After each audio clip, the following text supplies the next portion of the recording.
Well, it's good to speak with you today, Thomas. And today you're going to share, looking forward to your views that you're going to share about supply chain project management.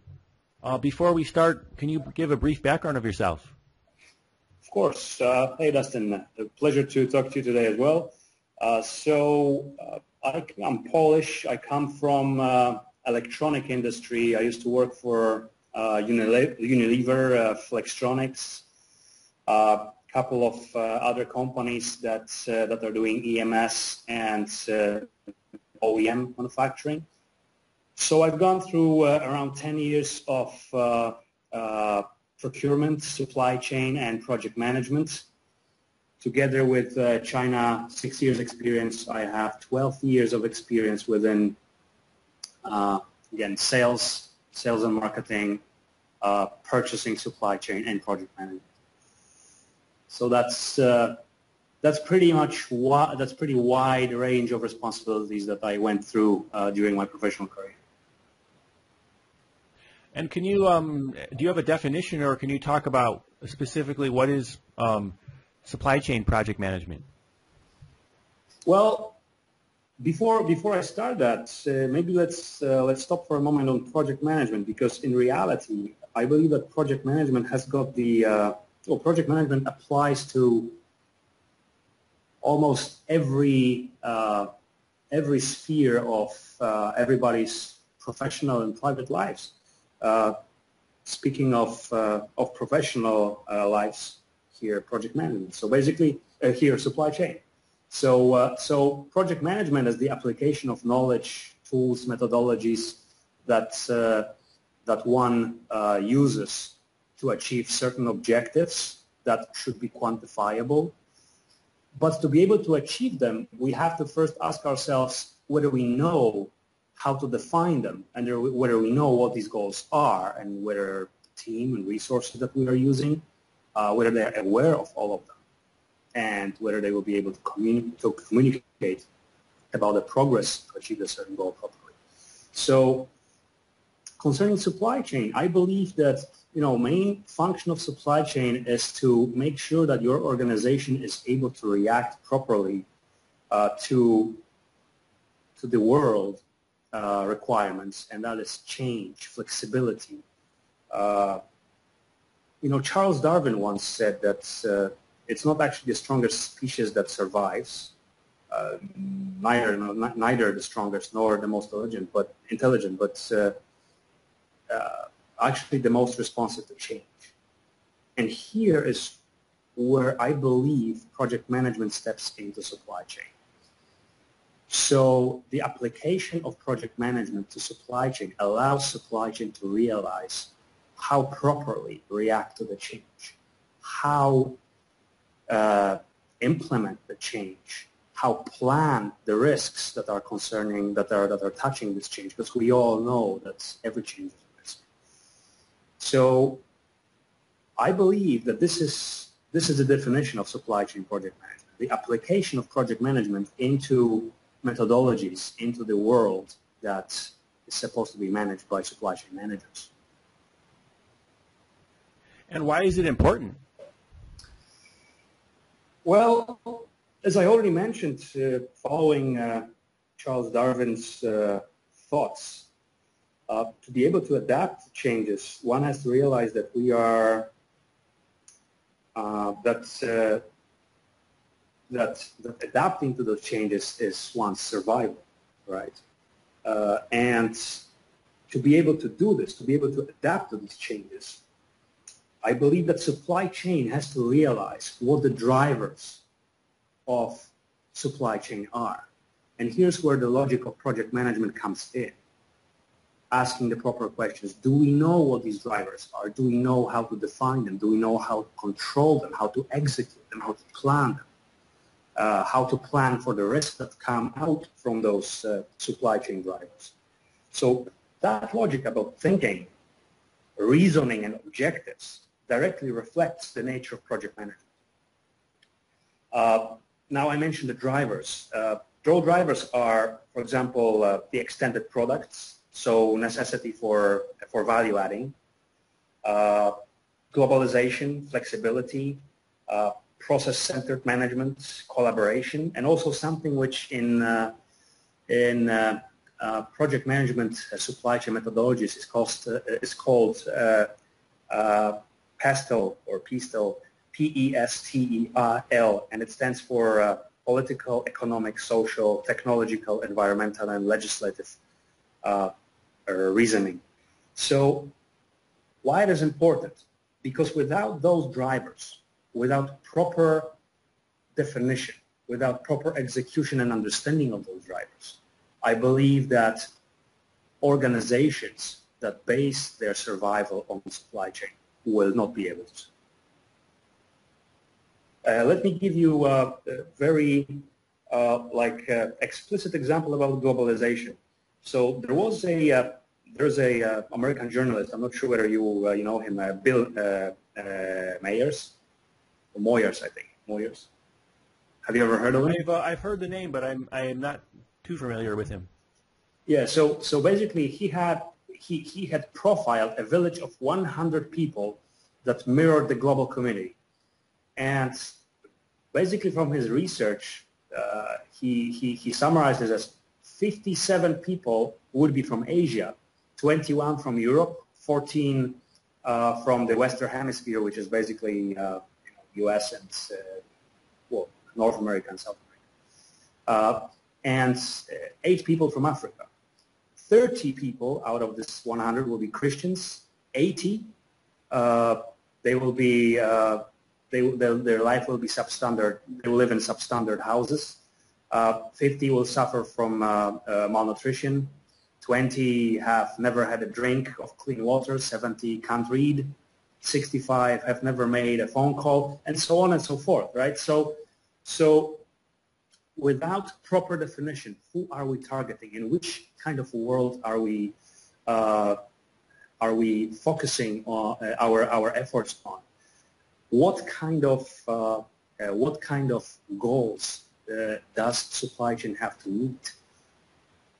Without this prime definition, let's call it scoping of the supply chain design,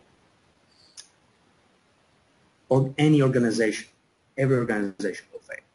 So I believe this is why project management and rooted in supply chain is so important. And can you talk a little bit about how it's done effectively and where you've seen some good results? Well, of course, I can talk about it, but in reality, it's pretty difficult to say how it is done effectively because every market, every organization is different. And because of this, every organization has to make a proper definition of its own drivers. When those drivers are defined, then there are like 5 tasks, as I believe, that are important for efficient project managing of the supply chain. And this is designing supply chain for strategic advantage. So this is understanding customers, or basically end sponsors or end users' expectations, their place, whether they are located in high, low ends or cost sensitive or not segments. Scope is also very important to understand over here. What are we planning to achieve designing our supply chain, right? So how we are supposed to design it, what kind of deliverables have to be met to satisfy those mentioned customers. As the example, I can give you actually a very interesting project that I have seen like 20 years ago to be established in my country, in Poland, which was obviously developing slower than US because of our post-communist roots. And that was the first car rental company. So these guys, people who came up with the idea, they actually failed because they didn't realize that Polish people, they simply don't have driving license. So they designed the infrastructure, the supply chain for the cars transportation from one place to another, the cost, the after-sales services, and they failed to understand that only 10% of the whole Polish population will be able to drive. Having said that, they forgot about one important factor. Why wouldn't they actually connect to a government agency and also allow people to learn how to drive in their cars, which tends towards another thought. Okay, why don't we start actually from a driving license, from a driving school instead of a car rental, since we have all these cars in place already and the infrastructure in place. So understanding customers' expectations and their capabilities is important, and the supply chain has to be designed for whatever is there in the market, for whatever market is able to understand. The task number 2 that I believe is going to make one's supply chain project management efficient is collaborative relationships. So, this mentioned company that I just talked about, who failed to establish a car rental business, they also didn't answer themselves in one question.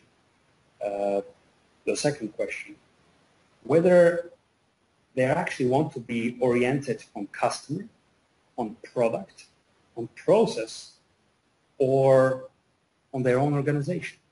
So obviously this kind of organization should be oriented on customer. And this way, basically, this is the way that they will be more effective, understanding what customers' capabilities are. The third task that needs to be in place to have proper supply chain project management executed efficiently is, in my opinion, forging supply chain partnerships. So, if you start a business and design your supply chain, you have to realize whether you are alone in the market or not, whether there's anybody who can help you to expand your infrastructure and help you to become bigger, even if you're still small. I know that this expression, bigger but still small, doesn't make any sense in the first moment, but in reality it does. Because in terms of forging supply chain partnerships, there are 4 types of established plan and control partnerships that many of the strategic objectives can be achieved with. And these are such kind of partnerships like many-to-many, one-to-many, many-to-one, or one-to-one. So imagine if this company was like a company, the car rental company, was a company that was located only in one small city with a population of 100,000 people, and I mentioned only 10% of the people have driving license. It's potentially 10,000 customers. But what if they actually merge or partner with 3 or 4 other companies under the same brand name? They would have, by the same token, access to more customers, to more potential opinions, to understand other customers' objectives. They will be able to change. The 4th point, I believe, is concerning managing supply chain information. So every single organization has got internal challenge of structuring their own processes and information flow. And I believe that well, in reality, 3 modes of that information infrastructure have to be mentioned over here. And this is ERP, MRP, so material or enterprise resource planning, APS, advanced planning scheduling, and something which honestly perhaps does not exist so much in the information management, but something that I participated in, and it's quite interesting, and it's workflow information management. So obviously MRP and ERP and APS, they are pretty common, but workflow is something that is very interesting because it is a system that is explicitly designed for a certain enterprise, for a certain organization, allowing to eliminate paperwork, allowing to have clear visibility of how processes flow and how many people are involved in these processes and what they are due on a daily basis and how many days is required for them to accomplish their work. So this is also something that project management, I would say, guards. It is the information flow, the resources that are involved into this, and the time that is involved in certain deliverables achievements. The fifth task that I believe may make every organization more efficient in terms of supply chain project management is removing cost from supply chain. Obviously, this is something that every organization strives for. But to be able to do that efficiently, I believe that companies should focus on 6 points. And again, this is part of the scoping. If we need to focus on removing the costs, we need to know what do we have to focus on and why. So many organizations don't ask those questions to themselves, and this is the moment when they fail because they strive to achieve something which is not commonly understood, which is not designed for success, which is not quantifiable. First point that I would like to mention here is, in terms of identifying root causes, is lack of clarity. So if there's lack of clarity between organizations, supply chain project management should facilitate the removing of gray areas, because if you can't hit, because in reality you cannot hit the target if you cannot see it. As a consequence of lack of clarity, we also have in many organizations variability of processes, which are just confusing. Expensive product design, that may be a next point worth to mention, because in reality 70% of the cost is fixed during its design stage, and it's supply chain prime function to facilitate the knowledge flow so that this knowledge will be injected into product development process to mitigate the risk of actually putting the 70% of the cost, high cost, within the design. Fourth point, information sharing shortfalls. So it is commonly known in the market that the cost is pretty low if the integration of the organization is high. Weak links of the organization and weak links between resources. Obviously, that refers to a communication, organization, IT infrastructure. But there's also an additional point, which is the sixth, and it's unintended consequence of, for example, punishment or reward, which is resources management. But it's not only referred to that. It's widely understood unintended consequences that are not planned, that are not mitigated because there's no risk planning, because there's no proper debate in terms of what consequence can a change or a process establishment or a lack of understanding of the goal have.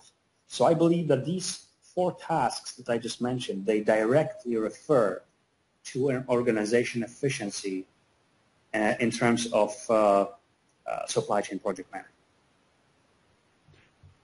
Thank you, Thomas, for sharing today. No problem. My pleasure.